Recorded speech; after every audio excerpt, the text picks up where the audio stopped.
Besides the task lists that are bound for a specific day or week, DayCaptain also allows us to have so-called backlogs, which are quite similar to more traditional task lists. The backlogs view that you can reach with G and O is basically a selection of lists that first of all contain your inbox and then any other list that we create. So for example, I can create a list of people that I need to contact. I can have a list of things that I don't know when to do them yet. So for example, I want to do them when I have time.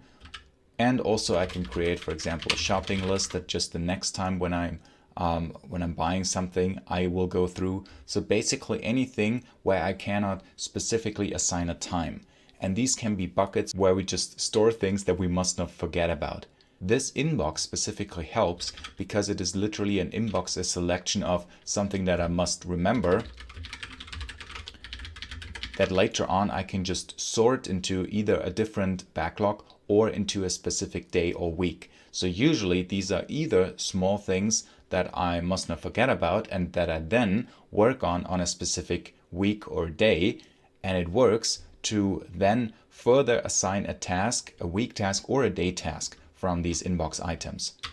I can press a question mark to see I can assign a new day task and week task by pressing NT or Shift T, and then for example I can assign that to a specific day to just work on that day.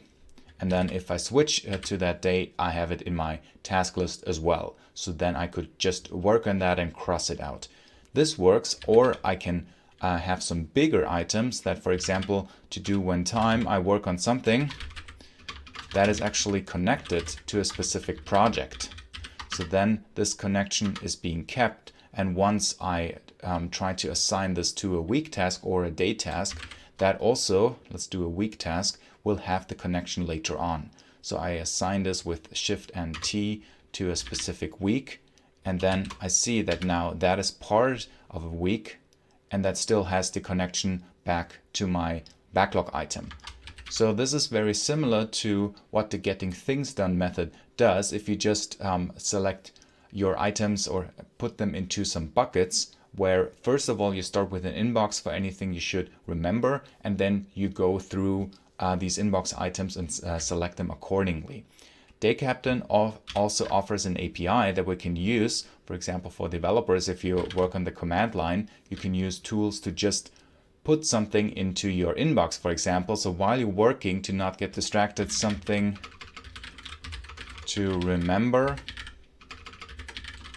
that you add this here, and then it will be added to your inbox. It's good. You can continue working, and at the end of the day, you go through your inbox and see that now that there is an item that has been created from the command line, which then you can further sort out. Backlogs also allow us to archive items. So for example, if I want to cross out something, if I've done that, I can further archive it by using V, and then it's just gone and I can have a look at it later. If I want to keep the item, or for smaller tasks, I can delete them right away. It depends if I want to keep the connection or not.